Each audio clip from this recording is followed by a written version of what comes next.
Baik, Pak Tato, selamat pagi. Selamat pagi. Pak Tato, saya datang untuk berbincang-bincang tentang relasi Pak Tato, baik sebelum menjadi bupati maupun sesudah atau selama menjadi bupati dengan Romo Carolus. Jadi Romo Carolus ada rencana menerbitkan buku biografi, lalu beberapa orang khusus, termasuk salah satunya Pak Tato, yang kalau secara umum saya lihat itu cukup bersahabat gitu ya, teman kemana kesana kemari gitu dengan Pak Tato. Kami berharap untuk bisa memberikan semacam catatan atau mengantar kayak gitu. Mungkin mulai dengan satu hal yang pertama, Pak Tato bisa cerita awal berjumpa dan berrelasi dengan Romo Carolus. Iya. Jadi saya ketika ketemu dengan Romo Carolus itu, yaitu di gereja di Majenang sebenarnya. Okay. Yaitu karena saya dulu adalah seorang pedagang, bisnis. Jadi kebetulan Romo itu lagi bangun sekolahan, yayasan Yosudarso yang ada di Majenang. Nah, saya mengenal sosok Romo Carolus itu ya ketika ada musibah banjir. Oke. Lah, seorang Romo yang peduli terhadap masyarakat, khususnya terhadap bencana, yaitu yang ada di Cilacap. Malah saya sempat guyon sih sama beliau. Jadi begitu Romo itu karena mungkin orang Irlandia yang tidak biasa masuk ke banjir. Nah, begitu dia masuk ke banjir, dia takut. Oh ya.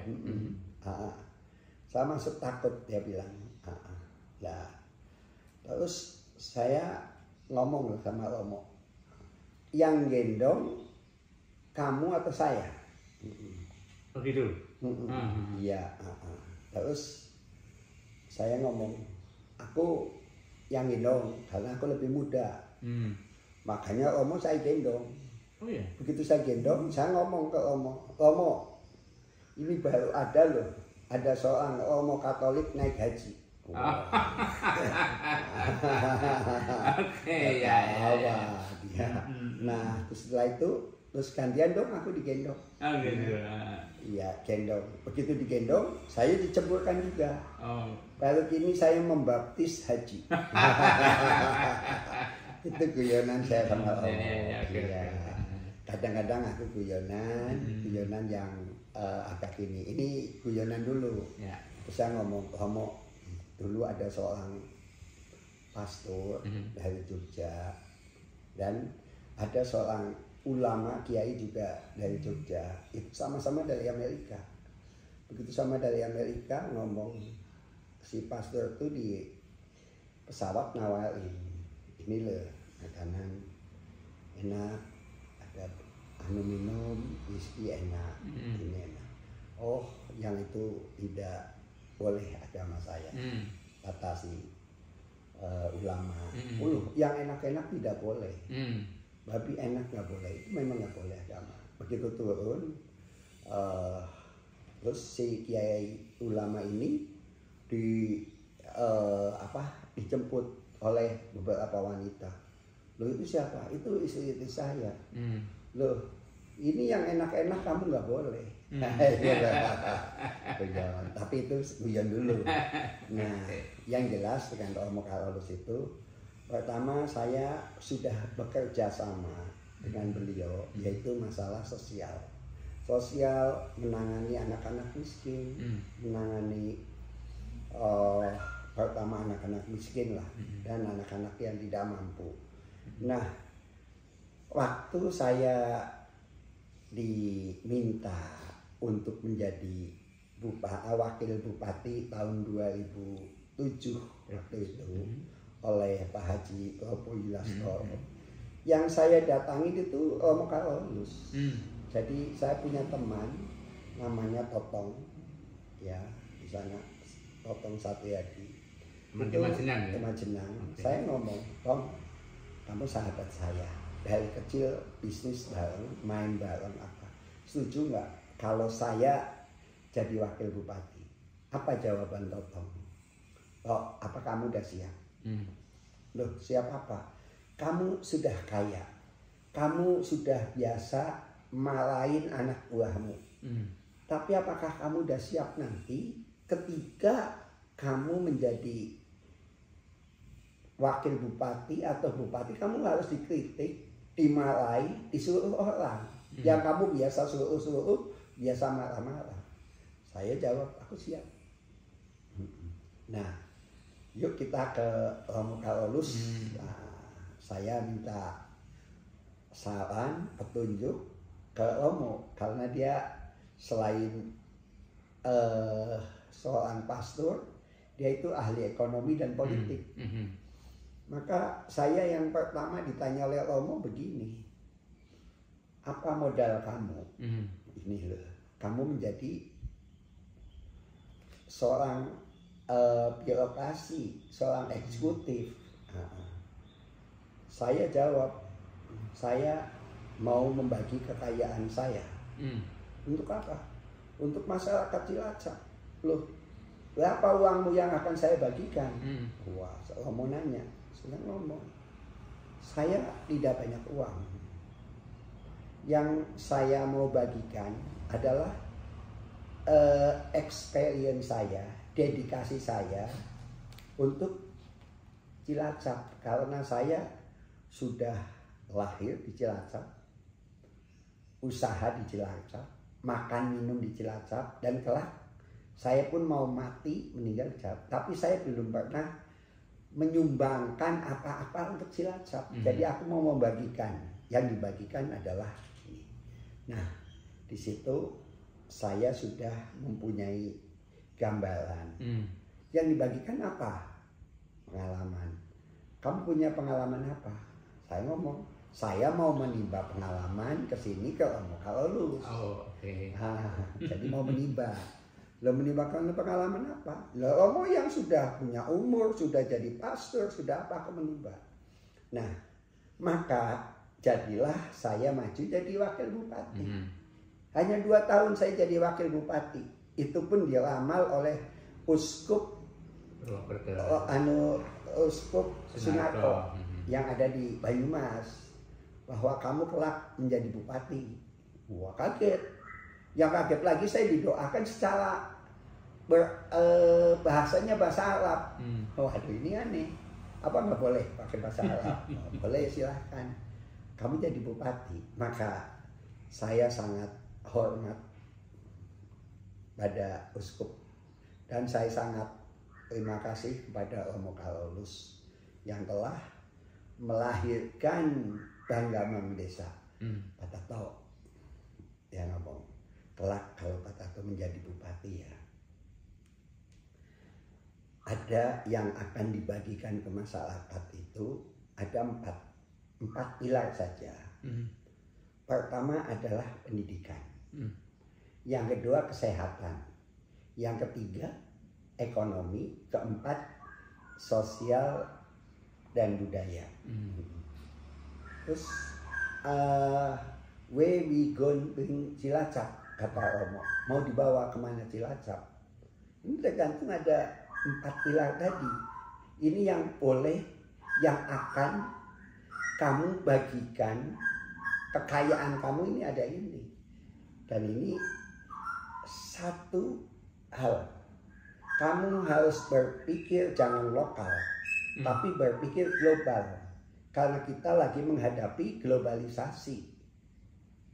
What the meaning of the globalisasi?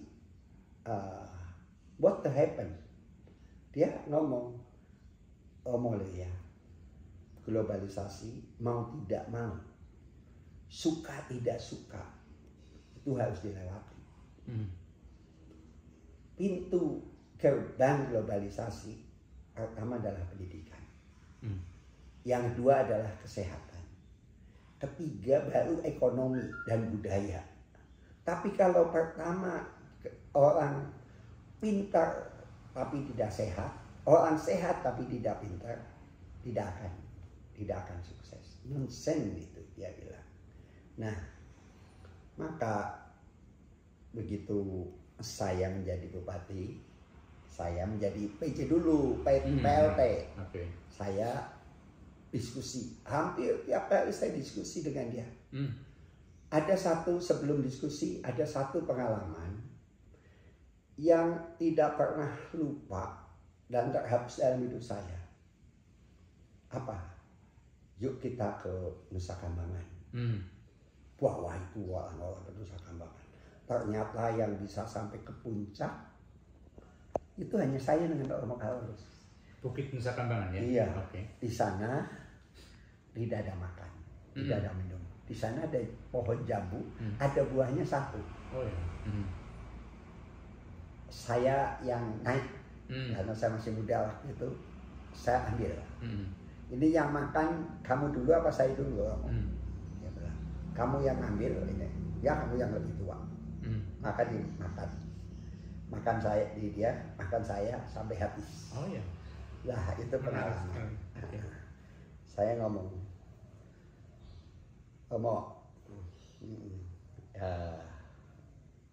bagaimana ini ke depan saya sudah menjadi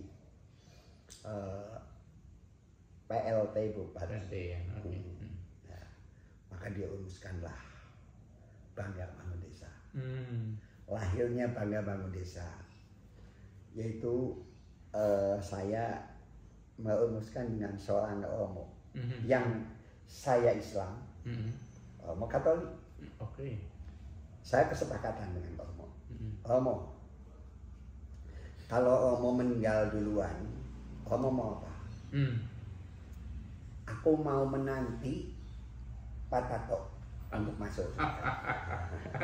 Ya.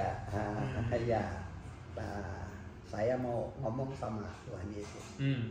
Tapi kalau Pak Toto mati duluan, Pak Toto juga ngomong sama Muhammad. Nunggu Romo lah. Jadi kita sama-sama masuk surga. Karena kita sudah di dunia itu bareng di surga ini. Di dunia, besok di surga pun bareng-bareng. Nah, inilah persahabatan Romo dengan saya sampai hari ini. Yaitu sehingga saya bisa memimpin Cilacap 15 tahun. Ini bukan masalah mudah, ini terlama di Indonesia. Nah, yang sampai hari ini kenapa saya hormat sampai Romo? Saya selesai, purna, selamat, sehat. Apa? Romo itu sering memperingat ke saya.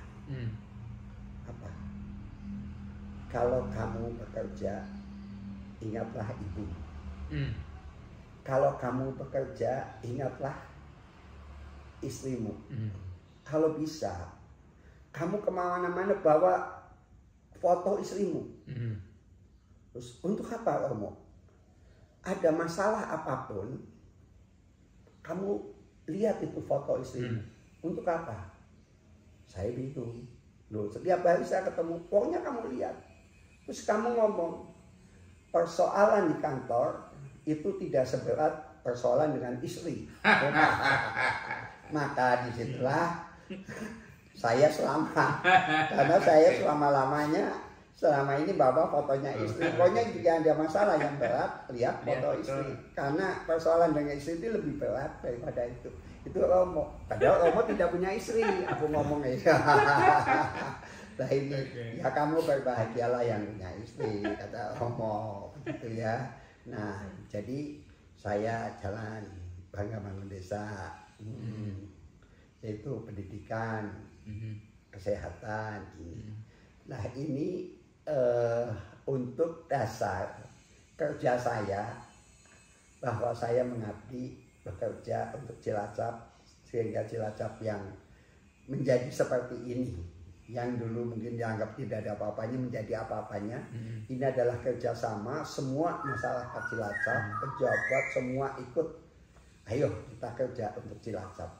Nah, inilah sebagai contoh ya. Purna seorang manusia, Purna seorang manusia yang hampir perfection adalah Romo Carolus. Purna seorang manusia. Ini contoh. apa? Dia lahir bukan di sini, tapi dia kerja untuk Cilacap, untuk Indonesia. Kerja, dia kasih contoh, dia mengurusi pendidikan, banyak sekolah-sekolah pendidikan. Dia bukan hanya Yosudarso, tapi dia meminta kepada saya, Pak Tato, kalau ada orang yang miskin, yatim, tidak mampu, bisa saya bantu. Ada beberapa anak yang disekolahkan di kedokteran, sekolahkan di negeri, sekolahkan di ini, banyak. Dan tidak mau ditulis. Biar ini ditulis, saya sebagai pelayan Tuhan, biar Tuhan yang menulis, biar ini sebagai stairway to heaven untuk saya jalan ke sana. Nah, inilah kenapa dia Purna seorang manusia yang luar biasa. Yaitu karena apa? Dia ngasih contoh loh. Saya malu saya. Masa saya dikasih contoh sama orang yang bukan lahir di sini. Pendidikan. Dia concern sekali pendidikan. Karena apa? Orang sukses harus melalui pendidikan. Orang mau jadi pengembala pendidikan, pelayan masyarakat pendidikan, jadi apa pendidikan? Ini tidak boleh ditawar-tawar lagi. Saya harus ini sesuai dengan Undang-Undang Dasar 1945. Saya malu dikasih kuliah loh. Saya ngomong ini orang lebih hebat seperti ini, lebih menguasai saya sebagai orang Jawa, orang Indonesia, malu saya. Nah, terus kedua, semuanya orang mau jadi apapun itu harus sehat. Mau ibadah harus sehat. Mau jadi guru ngaji harus sehat. Mau jadi bupati harus sehat. Mau jadi apa sehat. Sehat. Tuh. Ya ini. Wah. Terus saya pikir iya ya. Saya. Nah, yang ketiga, masalah ekonomi. Dia itu banyak sekali membantu orang-orang yang mau bekerja, bukan orang malas. Orang yang mau mempunyai talenta, mau ini. Dia membantu itu, cara Romo itu bukan orang subsidi, langsung orang minta dibantu. Kamu punya keahlian apa? Ketika orang mempunyai keahlian, dia bikin mebel kayu, dia kasih alatnya. Ketika dia baru dagang, dia suruh ikut kayak apa ya, kursus kilat untuk menjadi pengusaha. Nah, termasuk saya yang suruh ngajarin. Oh iya, kamu jadi pengusaha, ukut dong, untuk diajarin gitu. Nah, tapi itu kuncinya satu adalah kamu tanamkan dulu di mindset kamu, yaitu entertain, kayak menjadi kalau menjadi birokrasi bisnis lah, entrepreneur. Tanamkan di mau entrepreneur. Jadi kemana-mana kamu udah ada otak entrepreneur. Jangan semua dicetak jadi pegawai negeri, jadi ini, jadi entrepreneur seperti kamu kayak gitu. Kamu tularkanlah, inilah cara membagi kekayaan kamu itu seperti itu. Nah, terus sehat. Aku nanya, Romo dengan saya selisih 14 tahun. Saya naik, pernah diajak lari, yaitu di Akademi itu tingkat 4. Saya mau ngasih kuliah, dikasih dia, kamu ikut saya. Saya lebih tua dari kamu. Waktu itu umur saya baru 55, Pak. Belum ada. Naik, dia duluan. Saya habis nafasnya dia, tapi saya malu. Tahu kan sana. Turun lagi, inilah yang membuat saya sehat. Nah, jadi itu penting. Nah, yang ekonomi. Nah, ekonomi ini memang harus ditanamkan dari orang-orang yang malas menjadi jangan malas. Iya, orang itu harus saya tanamkan. Nah, ini baru kamu bisa nata sosial budaya. Nah, maka dengan 4 pilar tadi itu yang ditanamkan dalam birokrasi entrepreneur governance di Cilacap. Saya selama 15 tahun, yaitu pendidikan, kesehatan, ekonomi, lingkungan, sosial, budaya. Nah, jadi saya ngomong Romo ini satu, saya mau menyampaikan terima kasih. Saya sudah purna tugas, sehat, selamat, dan diberkati Tuhan. Itu yang saya bahagia sekali. Tapi ada yang lebih penting dari Romo itu satu. Kamu sih setelah selesai tugas apa? Setelah purna mau jadi anggota DPR? Tidak. Saya sekarang saya ngomong, saya ikut Romo, yaitu saya mau mempersiapkan diri saya sehat. Saya sudah melakoni semuanya. Saya sekarang ingin mengambil momen-momen yang penting yang membuat orang bahagia, orang tertawa. Saya juga pengen sama. Dan saya tidak mau mendengar ada perdebatan, ada konflik, ada ini enggak. Maka aku cari teman-teman yang sesuai dengan saya, support dengan saya. Yang teman suka konflik, supaya ini saya enggak.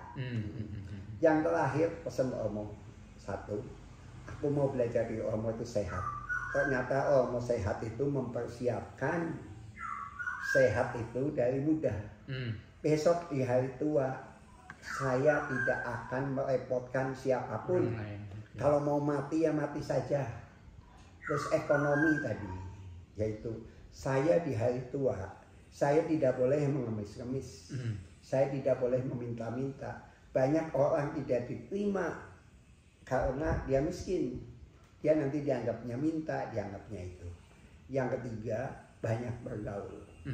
Tapi orang bergaul itu ada satu syarat. Pertama adalah mempunyai apa? Mempunyai experience.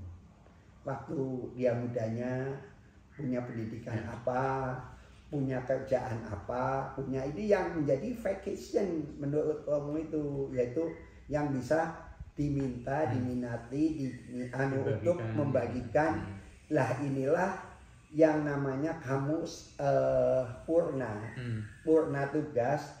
Nah itu baru kamu bisa membagikan experience kamu untuk menjadi eksperimen dan menjadi expert. Jadi memang pengalaman-pengalaman ini ya memang harus disampaikan. Untuk apa? Untuk generasi muda. Jadi pertama persiapkan sehat, yang kedua kita persiapkan bahwa ekonomi kita sudah memang tidak cukup, tapi tidak kaya orang, tapi kita tidak minta-minta. Ketiga kita bisa membagikan experience kita. Yang keempat tetap kita bersahabat, karena persahabatan ini adalah penting yang besok akan di sana. Nah inilah salah satu contoh purna dari Romo Carolus yang perlu kita teladani, dan ini perlu disampaikan kepada umat dan masyarakat Cilacap yang bukan lahir di sini tapi dia bekerja untuk Cilacap, dari mulai pendidikan, kesehatan, ekonomi, dan budaya. Nah saya akan belajar dari beliau karena beliau adalah guru saya, sahabat saya, dan orang tua saya yang selalu setiap saat saya pasti akan ini. Oke, Pak Tato, tadi bercerita tentang kedekatan ketika ke Nusa Kambangan gitu ya, ke AMN juga. Bisa diceritakan juga tadi sebelum ini sempat cerita tentang ketika Pak Tato sakit, Romo Carolus datang, ketika Romo Carolus sakit, Pak Tato datang menjenguk begitu. Bisa diceritakan masa-masa itu? Saya yang sangat sekali begitu loh. Saya acara di Pendopo ya. Romo sakit pinggang. Saya ambil apa minyak Jepang itu. Tuh dari teman saya Jepang. Saya gosokin. Pijet saya Om. Itu saya. Terus dia bisa melanjutkan acaranya. Katanya sehat. Tapi saran ke Omo saya ini. Saya ajak ke ruangan saya, sehat-sehat. Nah, itu yang saya pertama seperti itu. Tapi ada lagi yang sangat terkesan. Ketika saya kena COVID, Omo itu jenguk saya di rumah sakit. Katanya, kalau kamu mati, saya juga ikut mati. Tapi kalau kamu sehat, sembuh, saya juga ikut sembuh. Maka begitu saya selesai kena COVID, saya jalan khusus ketemu Romo. Pas dia hari Minggu habis misa. Copot ininya, maskermu. Kita pelukan, kita ini. Banyak yang protes, banyak yang pada aneh. Itu melanggar ini apa? Kita bertanggung jawabkan. Kamu seorang Romo, saya seorang bupati. Tandanya bersama. Pelukan. Terus apa? Karena saya sudah sehat. Romo sudah sehat itu. Dan setiap saya sakit dia tengok saya. Setiap Romo sakit saya nengok dia. Dan saya sudah 10 tahun menyelenggarakan, mengadakan yaitu ulang tahun bersama. Kebetulan 8 April lahirnya sama dengan saya. 8 April sama. Dan saya melakukan itu sudah 10 tahun. Jadi dengan Purna itu jadi 12 tahun. Kita rayakan. Baik merayakan di pendopo maupun di gereja. Terakhir kemarin dia merayakan di sini. Di rumah saya di sini dia biasa. Karena saya tidak mau di gereja, tapi saya mau di rumahnya Pak Tato. Maka ada. Saya beliau datang ke sini atas undangan Pak Tato. Bawa teman-teman dari gereja, dari ini. Terus dia ngomong, Pak Tato, jangan hanya dari gereja Katolik aja, kerja dari sana, tapi gereja lain, dari orang teman-teman Pak Tato apa semua. Ya oke. Saya ngomong, ya semua. Nah itulah.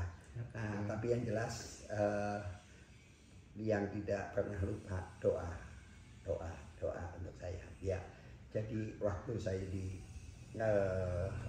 rumah sakit kena COVID, dia doa mengajak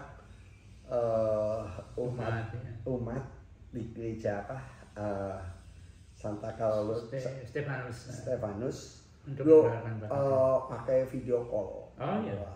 Saya dalam doa nangis. Ya Tuhan, ya Allah, sahabat yang sangat luar biasa.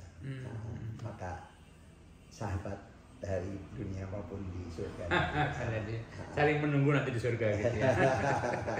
Baik Pak Tato, terima kasih perbincangannya sangat menarik. Nanti saya, karena ini kebutuhan kami teks, nanti saya akan rumuskan dalam bentuk teks untuk buku. Ya, terima kasih. Matur nuwun. Tuhan memberkati. Amin.